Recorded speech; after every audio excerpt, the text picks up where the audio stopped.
khusus kopi, kami ini terkenal dengan sebagai penghasil kopi terbesar di Sulawesi Selatan.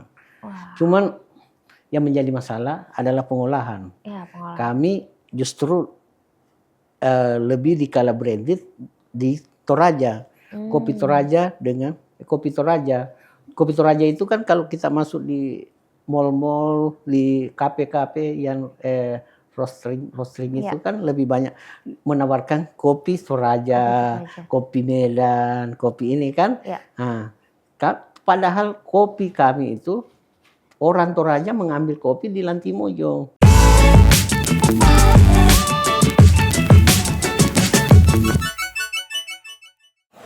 Kali ini mari kita mampir ke Kabupaten Luwu yang terletak di Sulawesi Selatan. Kabupaten ini menyimpan potensi kekayaan sumber daya alam yang melimpah loh. Dari mulai perkebunan, perikanan, sampai pertambangan. Salah satu yang harus dicoba saat mengunjungi Luwu adalah kopinya yang memiliki cita rasa unik karena masih diolah dengan cara tradisional. Tak hanya itu, bagi kamu penikmat buah-buahan, Luwu juga menyimpan banyak pilihan buah yang bisa kamu cicipi. Salah satunya adalah durian. Saat ini, pemerintah Kabupaten Luwu sedang berupaya mengoptimalkan izin pembukaan lahan untuk dikelola sebagai pertambangan emas. Penasaran potensi apa lagi yang ada di Kabupaten Luwu? Saksikan Nusaraya episode kali ini. Nah, sahabat Kompas.com, kali ini Nusaraya kedatangan PJ Bupati dari Luwu nih, namanya Bapak Muhammad Saleh. Halo Bapak, apa kabar? Alhamdulillah kabar baik, Mbak. Bapak terima kasih terima sudah kasih datang. Sudah diundang ke Kompas.com untuk di acara Nusaraya. Mudah-mudahan kehadiran saya di tempat ini memberi dampak yang baik kepada masyarakat kami di Kabupaten Luwu. Dengan sendirinya Luwu akan lebih dikenal oleh masyarakat di seluruh Indonesia. Oke, Bapak, aku mau tahu nih, tadi kesini ada agenda lain atau emang khusus datang ke Kompas.com? Kami datang ke sini ada agenda lain. Kebetulan kami ada acara evaluasi kinerja hari ini di Kementerian Dalam Negeri. Dan kebetulan kemarin salah satu redaksi dari Kompas.com datang ke Kabupaten Luwu dan meminta kami untuk hadir langsung. Dan ini suatu kehormatan saya untuk hadir langsung. Saya langsung mengiyakan bahwa kebetulan saya tanggal 29 itu ada agenda di Jakarta. Kalau memungkinkan nanti sekalian setelah mampir itu ya Pak ya? di gedung Kompas.com. Oke, Bapak di Jakarta mau sampai kapan nih Pak? Insya Allah kami rencana besok. Kita ini harus kejaran dengan beberapa program kegiatan yang harus kita selesaikan di daerah. Jadi perlu saya sampaikan Pak, saya ini adalah penjabat bupati. Ya. Mendapat tugas tambahan. Mendapat tugas tambahan dari Presiden, Menteri Dalam Negeri. Tugas sehari-hari saya adalah Kepala Dinas Pemberdayaan Masyarakat dan Desa Provinsi Sulawesi Selatan yang kebetulan diberi amanah untuk mengawal proses masa transisi pemerintahan di Kabupaten Luwu. Ya. Kami sudah menjalankan kurang lebih 4 bulan untuk mengawal proses masa transisi ini. Mudah-mudahan kami bisa mengawal sampai terpilihnya Bupati dan Wakil Bupati definitif di bulan November tahun 2024 nanti. Nah, selama 4 bulan ini nih, apa nih yang Bapak rasain nih setelah menjadi PJ Bupati Luwu, Pak? Ya, tentu kami dihadapkan dengan berbagai program kegiatan yang harus kami lakukan untuk mengembangkan, mengawal proses masa transisi ini. Ada beberapa program yang harus kita lakukan. Yang pertama bahwa memastikan ketersediaan dana pelaksanaan pilkada ini harus ada. Ya. Karena pilkada ini tidak boleh dikatakan bahwa nanti harus kita siapkan. Kita seluruh tahapan pilkada ini harus kita sama-sama mengawal sehingga ketersediaan dana ini harus cukup. Ya. Kemudian yang kedua memastikan seluruh perangkat-perangkat yang mendukung tahapan pilkada ini harus ada. Makanya koordinasi dengan penyelenggara pemilu, KPU, Bawaslu ini harus kita terus lakukan untuk memastikan bahwa seluruh tahapan pilkada ini berjalan dengan baik. Ini yang kita lakukan. Yang kedua, tentu beberapa program nasional yang menjadi juga program daerah harus kita laksanakan di daerah. Yang pertama terkait dengan penanganan inflasi.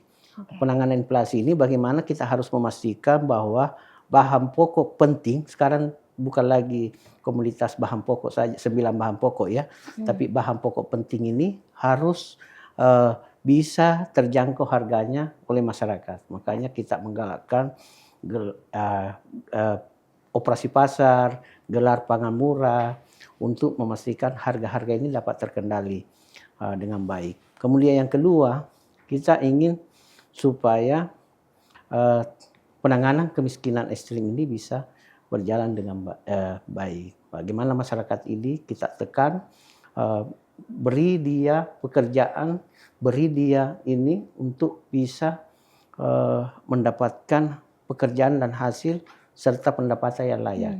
Kemudian yang ketiga terkait tadi penanganan stunting. Stunting ini adalah bagaimana bisa kita menyelamatkan generasi generasi yang sehat untuk bisa memastikan bahwa angka stunting ini bisa kita tekan sesuai dengan target pemerintah. Kemudian yang keempat terkait dengan kedaulatan pangan. Kedaulatan pangan, bagaimana bisa masyarakat ini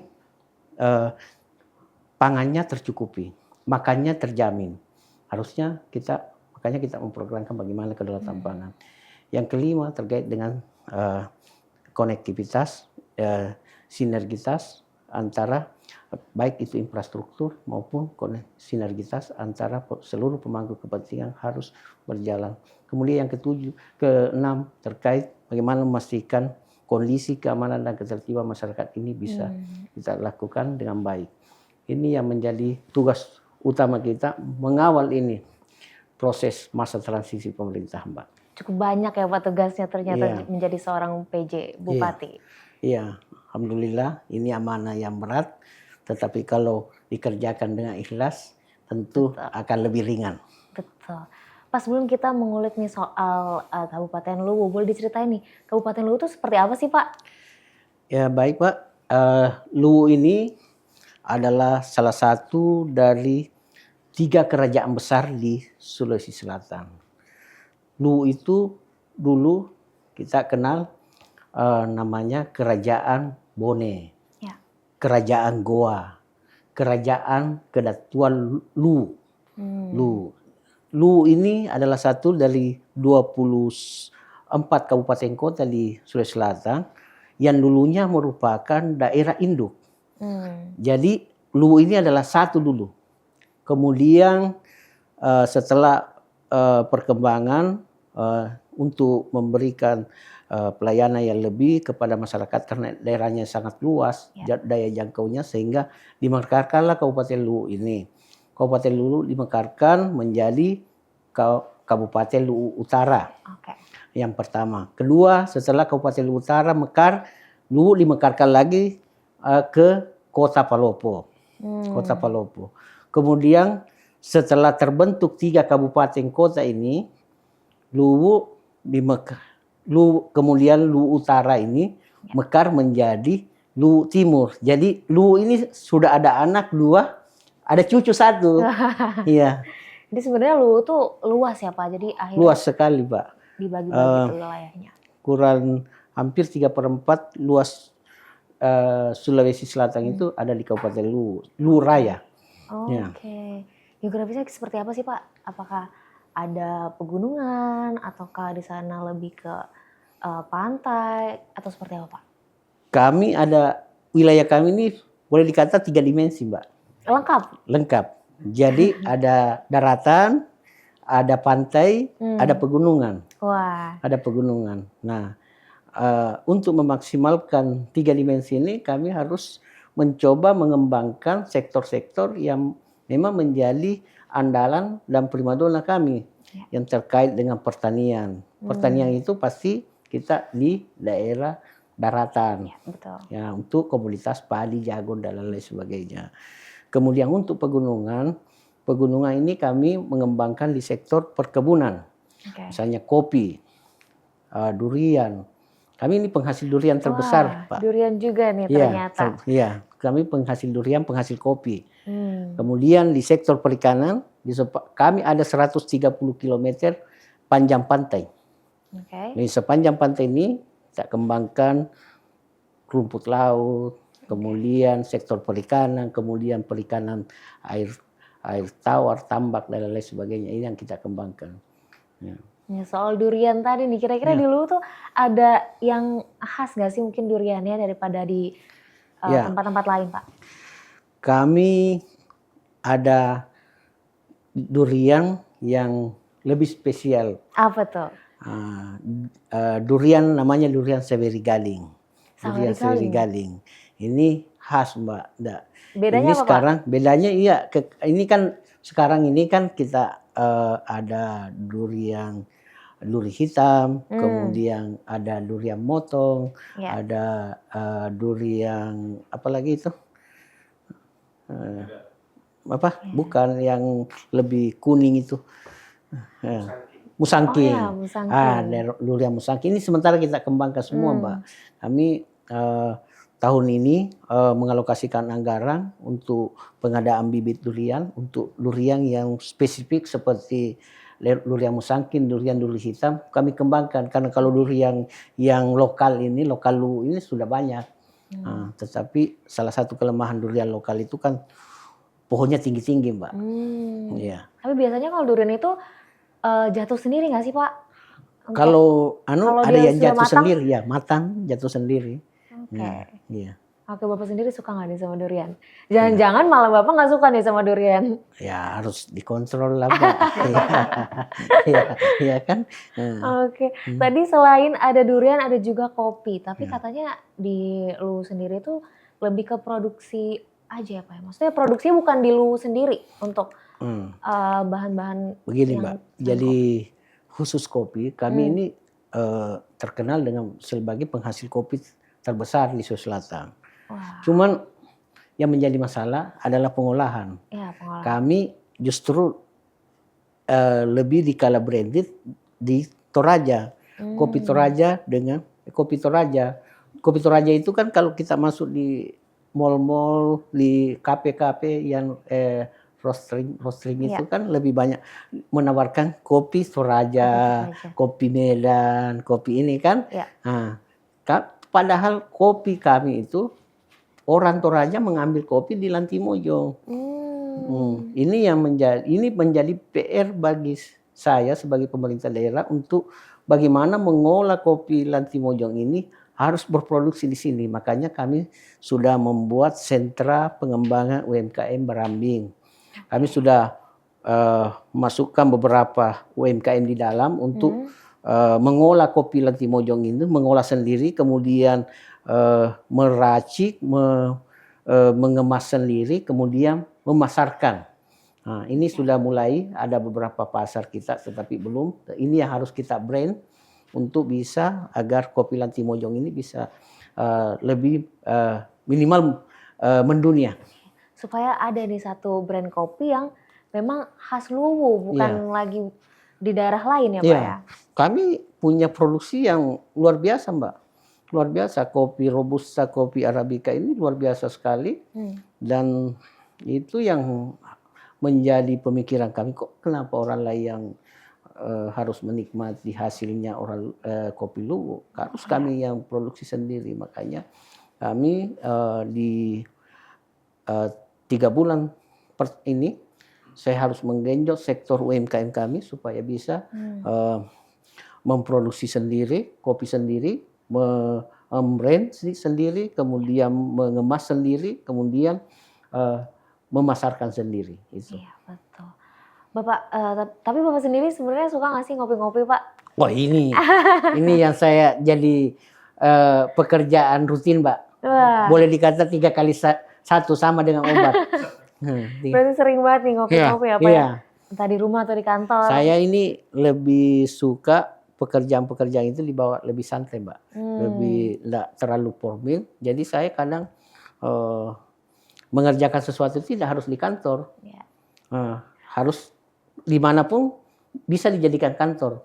Berarti Pak Bupati mungkin punya tempat nongkrong nih mungkin nih di Luwu. Di mana aja Mbak. Saya kalau di luar jam-jam ini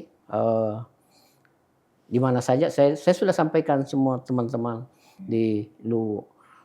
Kalau ada perlu di mana aja saya bawa aja. Jangan harus formal. Kalau harus tanda tangan di warkop, tanda tangan di warkop saja supaya selesai pekerjaan. Berarti lebih fleksibel ya Pak ya? Iya, lebih fleksibel Pak. Nah kalau tadi kita ngomongin kopi yang pengelolaannya ternyata masih di daerah lain ya Pak ya? Iya. Sebenarnya kendalanya apa sih Pak? Kendalanya memang kita yang pertama terkait dengan sarana dan prasarana produksi Mbak. Okay. Kemudian yang kedua terkait dengan modal. Nah, kami sekarang sudah mendorong sektor-sektor UMKM itu supaya bisa memanfaatkan KUR yang disiapkan oleh pemerintah. Nah, saya dorong dia KUR ada sektor mikro itu kan cuma bunganya 6% per tahun. 6%. Dan bisa dibayar setelah produksi. Ini yang kami dorong. Dan alhamdulillah perkembangannya cukup bagus. KUR untuk sektor industri rumah tangga, kemudian sektor pertanian, perkebunan ini sudah menunjukkan angka yang signifikan perkembangannya. Oke, tadi selain ada kopi, ternyata di Luwu ini juga penghasil gabah lumayan terbesar juga ya Pak di Sulsel ya Pak ya? Iya. Nah ini dampaknya signifikan nggak untuk para masyarakat di sana Pak? Ini juga kami ini punya bentar luas sawah yang sangat luas. Dan bahkan kalau ini dikelola dengan baik, kami adalah penyangga pangan terbesar di Sulawesi Selatan sebenarnya. Karena hampir semua sawah-sawah kami ini dialiri oleh irigasi teknis. Sehingga ini peluang bagi masyarakat untuk bisa melakukan cocok tanam 3 kali, panen 3 kali dalam 1 tahun sebenarnya. Cuma yang menjadi masalah, ini yang kemarin yang sering dilakukan, yang tidak dimengerti oleh para petani, karena petani ini kekurangan modal Mbak. Kekurangan modal, sehingga petani karena kekurangan modal, dia semua ongkos produksinya diambil dari para pengusaha yang berada di luar Kabupaten Luwu. Misalnya dari Kabupaten Sidrap. Jadi pengusaha-pengusaha Sidrap itu menyiapkan mulai dari benihnya, mulai dari pengolahannya, traktor dan lain sebagainya, kemudian pestisida, pupuk, itu disiapkan oleh pengusaha itu. Jadi setelah panen, petani ini menjual ke pengusaha tersebut, sehingga kadang harga dipermainkan. Makanya saya sudah mendorong pengusaha-pengusaha lokal untuk bisa menjadi off-taker. Untuk bisa menjamin dari hulu ke hilir. Demikian juga kami dorong petani untuk memanfaatkan fasilitas KUR yang ada. Kami sudah membentuk tim percepatan ekonomi di Kabupaten Luwu untuk bisa masyarakat ini bisa menjadi off-taker sendiri. Artinya dengan modal sendiri bisa mengolah tanahnya sendiri sehingga dia bisa menjual sendiri. Dan kami mengundang beberapa pengusaha-pengusaha lokal yang sudah sukses di luar untuk membuat RMU untuk bisa memproduksi beras sendiri di Kabupaten Luwu. Selama ini gabah itu dibawa ke Kabupaten Sidrap, kemudian di Sidrap diolah, kemudian berasnya kembali dijual di Luwu. Ini yang memang menjadi tantangan kita untuk kerjakan di beberapa bulan ke depan. Artinya memang terus diupayakan untuk gabah ini bisa maksimal ya Pak di Luwu sini. Betul Mbak. Nah tadi Bapak juga sempat nyampein kalau di Luwu tuh ada pertambangan emas ya Pak ya? Iya. Nah itu mau dikembangkan seperti apa Pak? Jadi saat ini di Luwu dalam proses izin usaha produksi di sektor tambang emas. Sekarang sudah ada PT Maswindo Liwi Area punya luasan konsesi lahan untuk pengembangan tambang emas di Kecamatan Latimojong. Ini sementara sekarang pembangunan konstruksi untuk smelter pengolahan biji emas ini di kecamatan ini. Dan ini yang menjadi peluang bagi kami.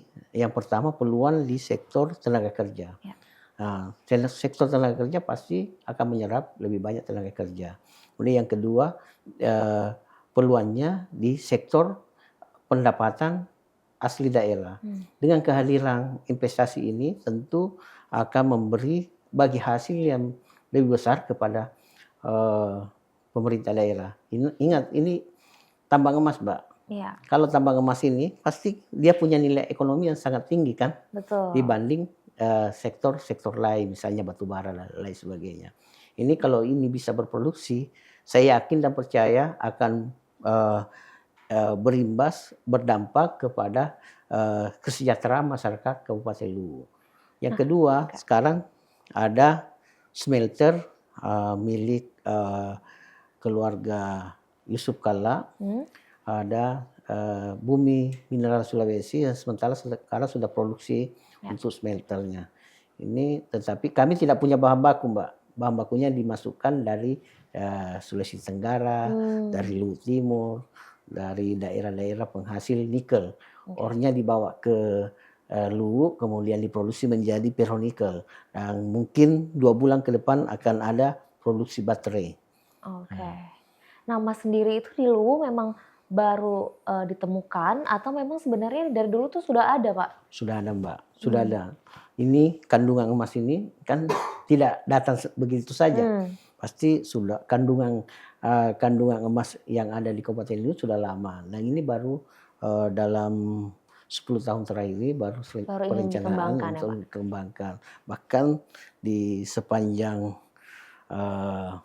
pantai banyak masyarakat yang mendulang emas, pakai secara tradisional.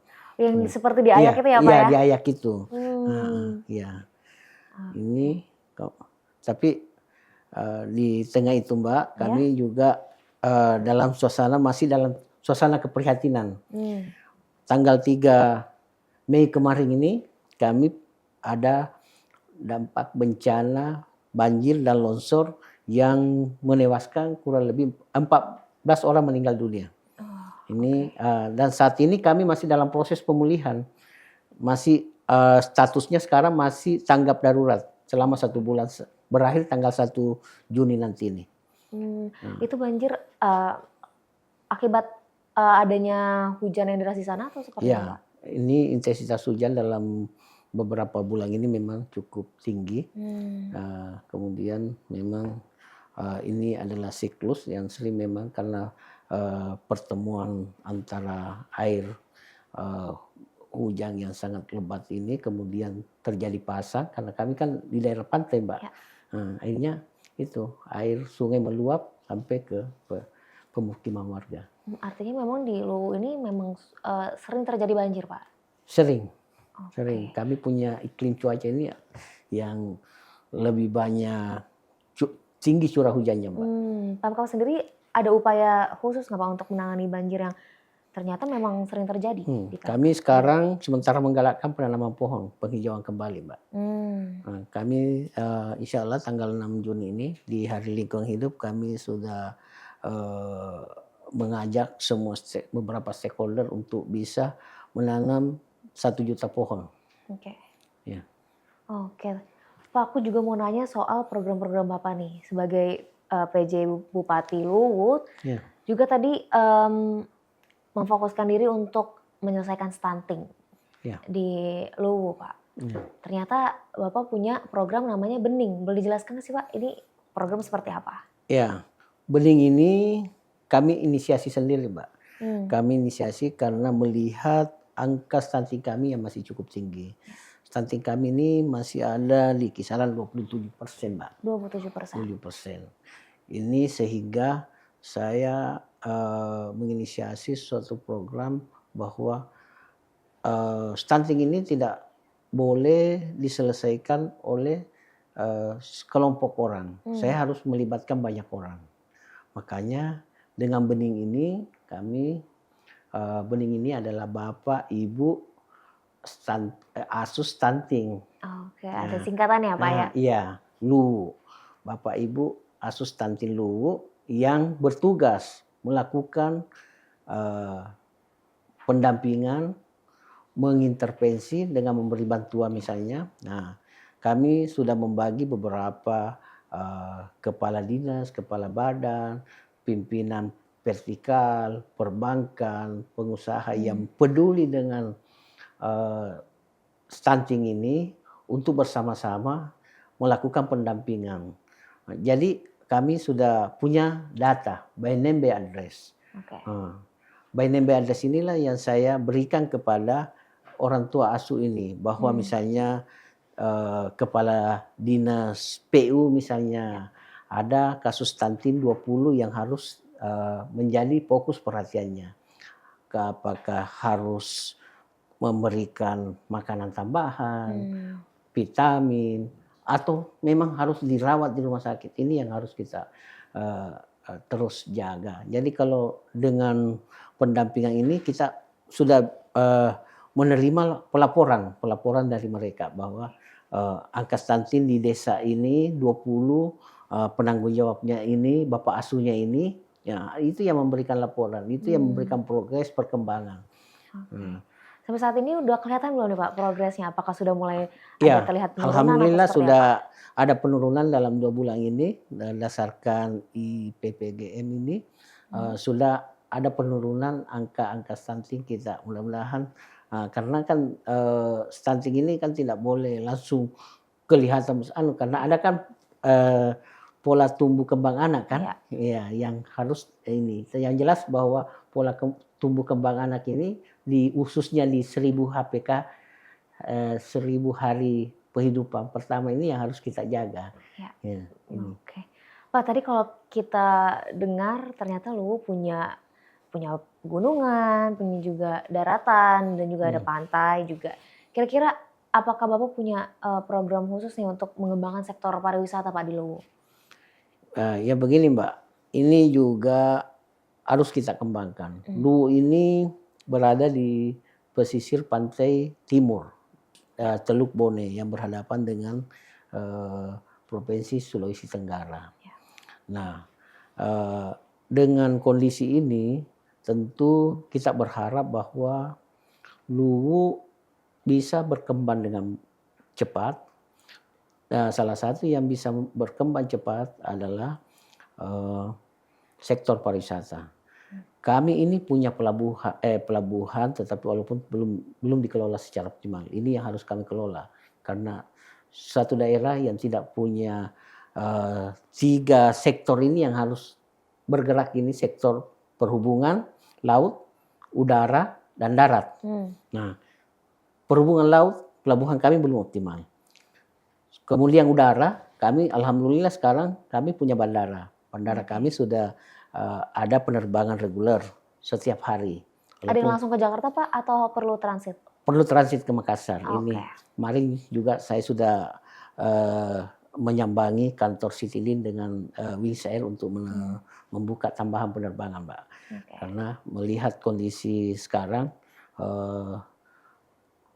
tingkat keterisian seat itu sekarang sudah di atas angka 80%, sehingga kami meminta penambahan frekuensi. Nah, alhamdulillah mudah-mudahan direspon oleh maskapai.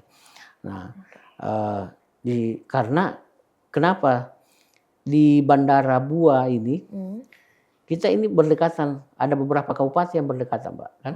Ada Kota Palopo, Luwu Utara, Luwu Timur, kemudian Toraja dengan Toraja Utara. Sekarang ini di hampir setiap hari kita jumpai turis-turis itu, turis dari mancanegara ini lebih banyak mendaratnya di Bandara Bua.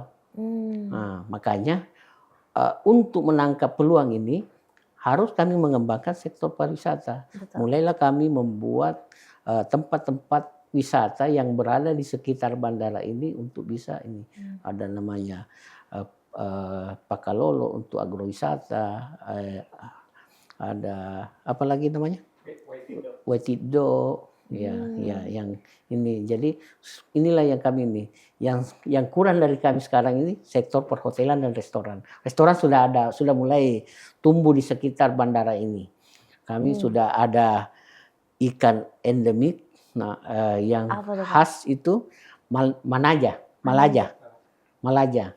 Ikan kecil yang kayak baronang itu rasanya manis atau? Rasanya gurih, Mbak. Gurih dan ada telur. Dan itu yang khas bagi kami di daerah pesisir pantai kami. Ini jadi salah satu makanan khas yang jadi mesti dicoba di Luwu. Iya, mesti dicoba, Mbak. Datang ke Luwu. Ayo datang ke Luwu untuk coba ikan Malaja. Nah, kalau Bapak sendiri nih, kira-kira kalau weekend biasanya suka melipir kemana nih di Luwu? Mungkin bisa jadi salah satu rekomendasi Sobat Kompas.com di rumah. Nah, ini makanya kita ini lebih ke agrowisata. Kami di sana banyak, kalau di musim-musim tertentu kayak musim durian, musim rambutan, duku, ini banyak orang dari luar datang ke Luwu untuk menikmati buah-buahan itu. Ya, kami juga sekarang sudah mulai, Mbak, berpikir di akhir pekan ini lebih baik menghabiskan waktu di kebun, menjadi petani. Ya. Mungkin sekarang lagi ada musim apa nih di Luwu, Pak? Sekarang ini lagi transisi peralihan musim, Mbak. Jadi durian kemarin di bulan Maret sudah habis. Ini lagi jadi duku, rambutan ini masih ada beberapa. Iya. Oke, Pak, tahun ini kita mau menyambut pilkada nih, Pak. Iya. Kira-kira gimana nih kesiapan dari Luwu sendiri? Kami di sisi pemerintah tentu berkewajiban untuk memberi dukungan kepada penyelenggara pemilu untuk menyelenggarakan seluruh tahapan pemilu kada. Nah, pengalaman kita kemarin di pemilu legislatif dan pemilu presiden mudah-mudahan bisa berjalan dengan aman, lancar, damai. Dan ini pemilu kada tentu nuansanya berbeda dengan pemilu legislatif. Ini kita lebih lagi menonjolkan tokoh sentral yang ada di daerah untuk mencalonkan diri untuk menjadi pemimpin di wilayah, khususnya di wilayah Kabupaten Luwu. Kita membuka ruang, penyelenggara membuka ruang, partai politik membuka ruang untuk melakukan pendaftaran di bulan Agustus nanti.